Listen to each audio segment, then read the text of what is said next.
Let me start off by saying that I hate Microsoft. That I should not have to install third-party software in order to use two, three, four microphones. It's a pain, and I had to spend like half an hour configuring everything to make it work. But anyway, don't be so dramatic. It was like 5 minutes. It was like a lot longer than that. Whatever. Okay. What's your quote? What's your quote you want to go? Alright, my quote is, never let the odds keep you from doing what you know you were meant to do. If you count the fact that we did this before, and then the audio went through, because of that software program, it was more than half an hour. Oh, will you stop with that? We did this before. We have to do it again.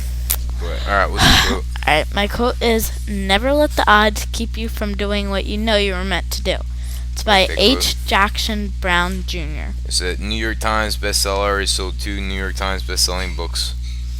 The meaning is, even if the world is against you, don't let it stop you from fulfilling your dreams. Very good. Okay. And your first example? An example is, when I broke my hand doing a back step out, I was so nervous to flip again. Every time I flipped, I would get lightheaded and feel a little sick. The odds were against me that I couldn't get my back step out by myself again. But I didn't give up, and I kept trying. Now I'm back on track and on my way to doing my back step out by myself on the air track, thanks to hard work and my dance teacher, Miss Bryce. Okay, you need to enunciate your words more. And be more. You need to enunciate your words more. You know, like really say them, and so that people can hear you more clearly. Okay. But I like that example. Alright. And I like this quote a lot. Yeah, you told me. Alright. I know the first time we did it. You're obsessed with this quote. I like this quote. It's a good quote. It is a good quote. You picked a good quote. Yeah, because I'm awesome. Because you are awesome. I picked a good quote. Part of the Rosenswag awesome. Family. We got swag, man. We got swag. The Rosenswag family. Yeah, it says in our last name. It says so. Booyah. Boom goes the dynamite. What's the second example? The second example is, when I was 4 or 5, I broke my leg. I had to get surgery. I was so scared. To a 4.5-year-old, it seems like the world is against you. I was scared of what and how it would affect me when I got older. My orthopedic doctor was afraid that the therapy doctor would work me too hard because of how old I was. Thankfully, my mom's a nurse, and she took me to a pool and helped me rebuild my leg. That's excellent, except the only thing that I would say was grammatically incorrect would be you were scared of what and how it would affect me. I would just scared of the what, and I would just say I was scared of how it would affect me when I got older.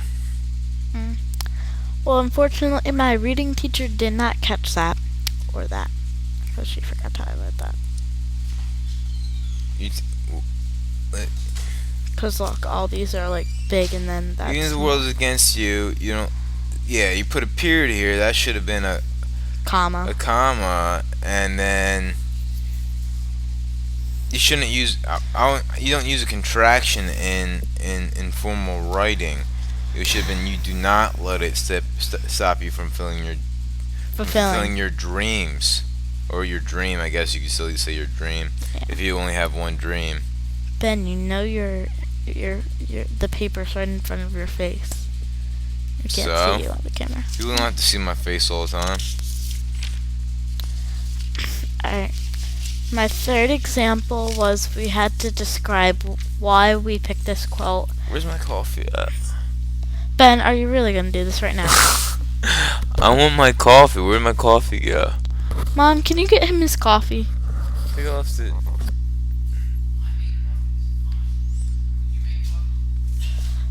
Do you really have to do this right now? I want coffee, man. Alright.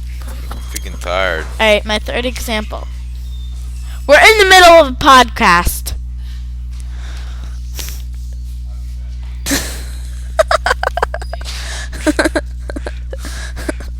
Third example.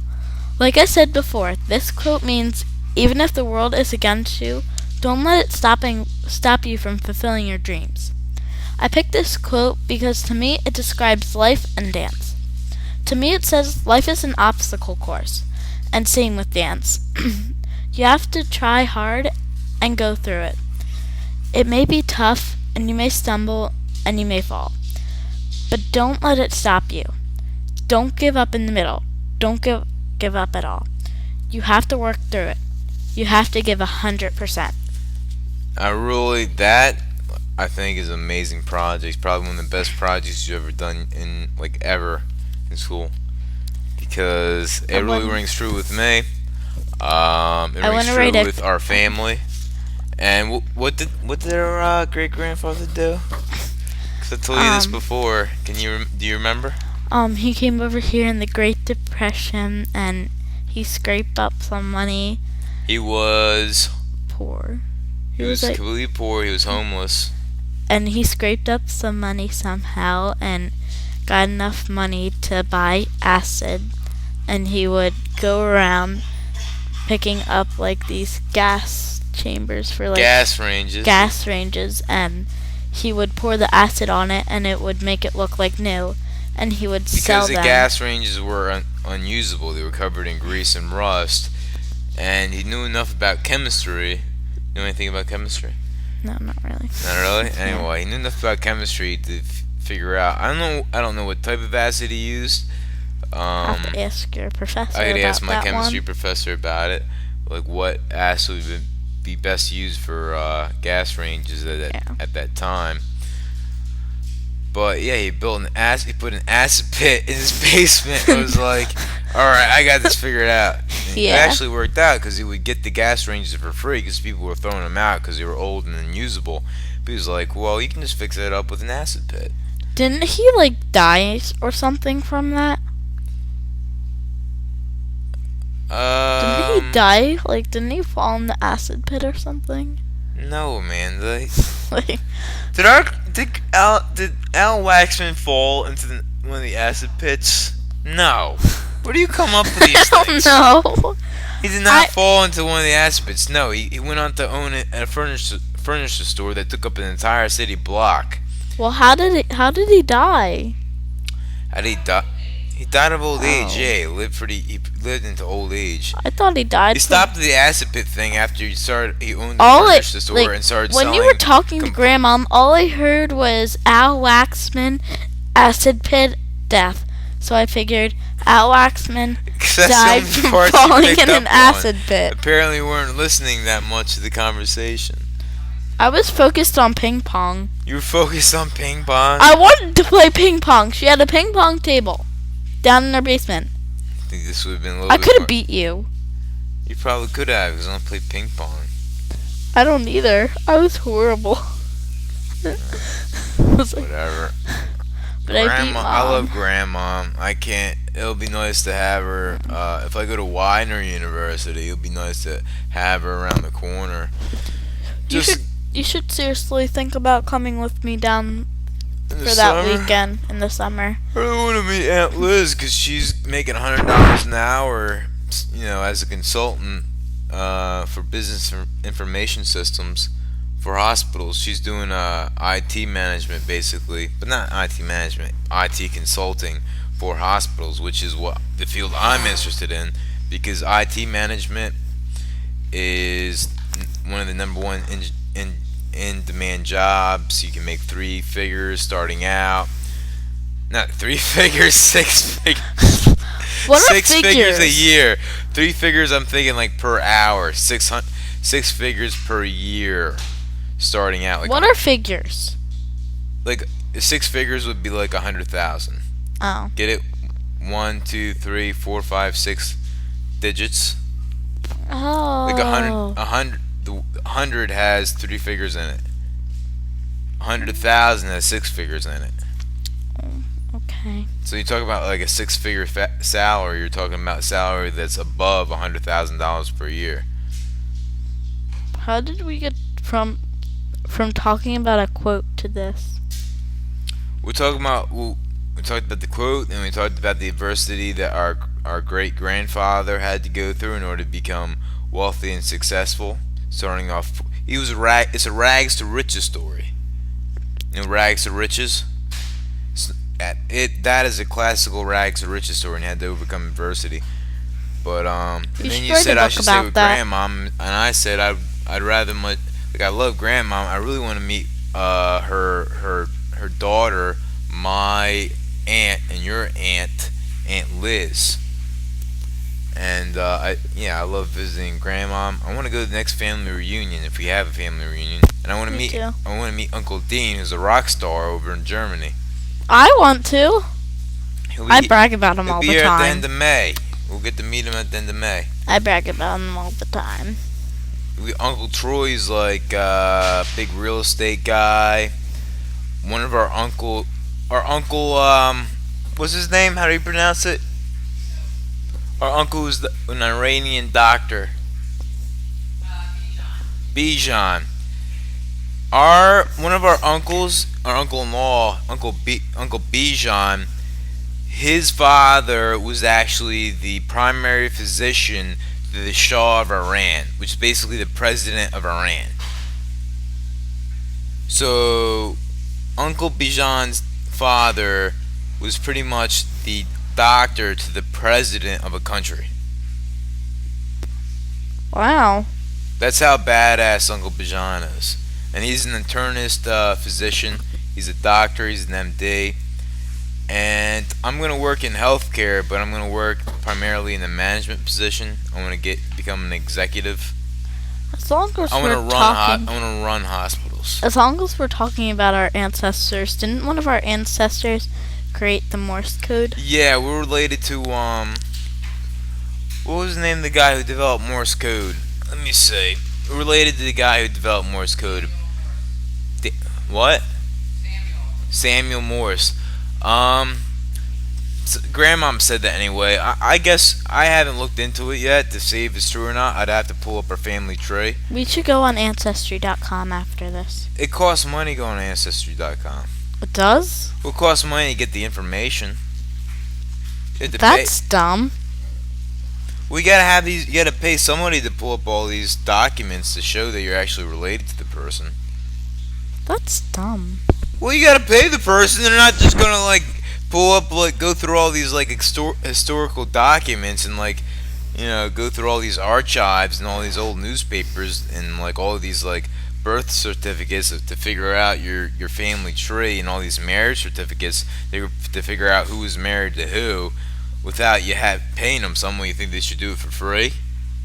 I would.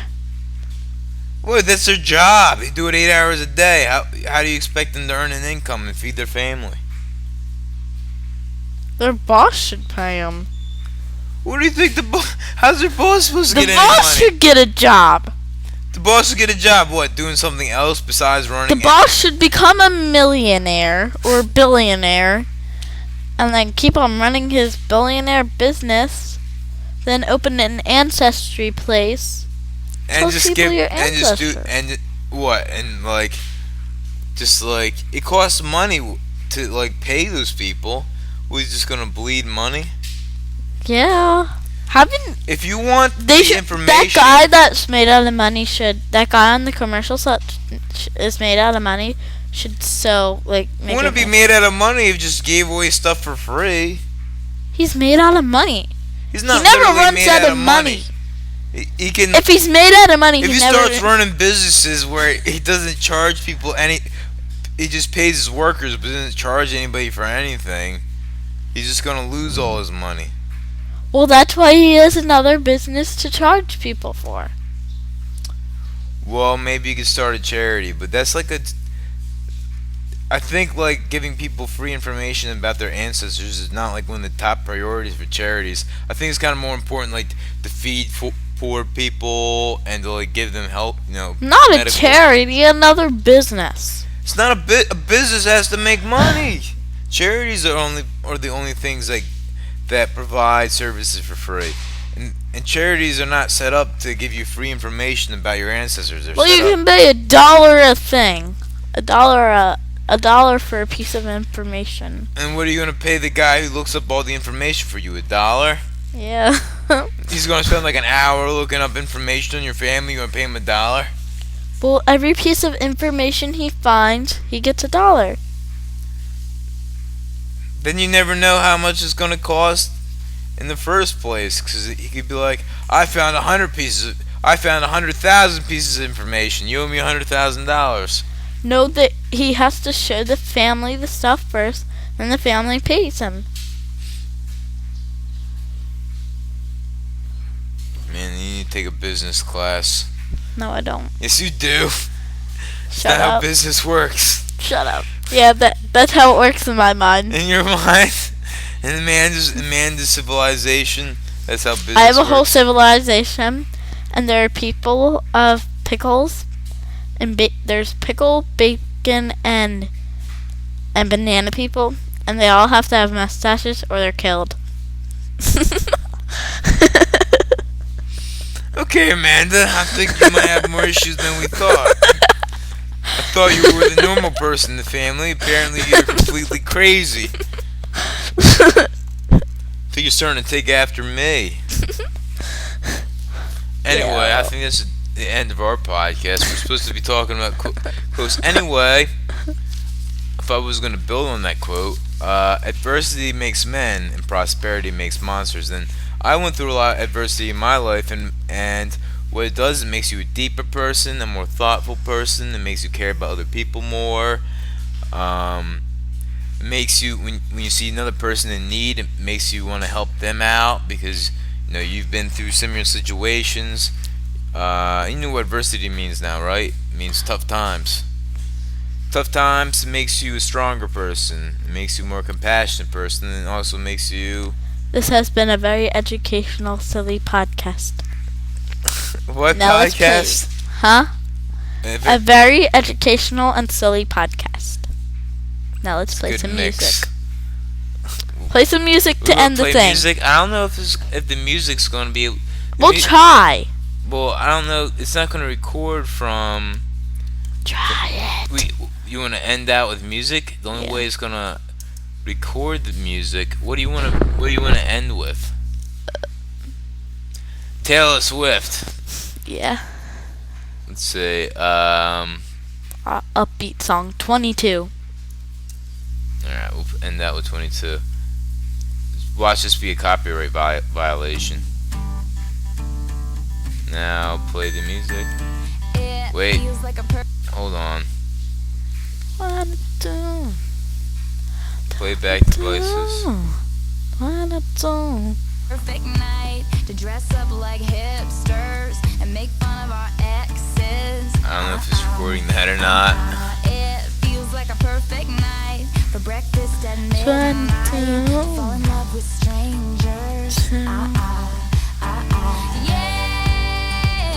we're happy, free, confused. Yeah, it's recording Peace it. out.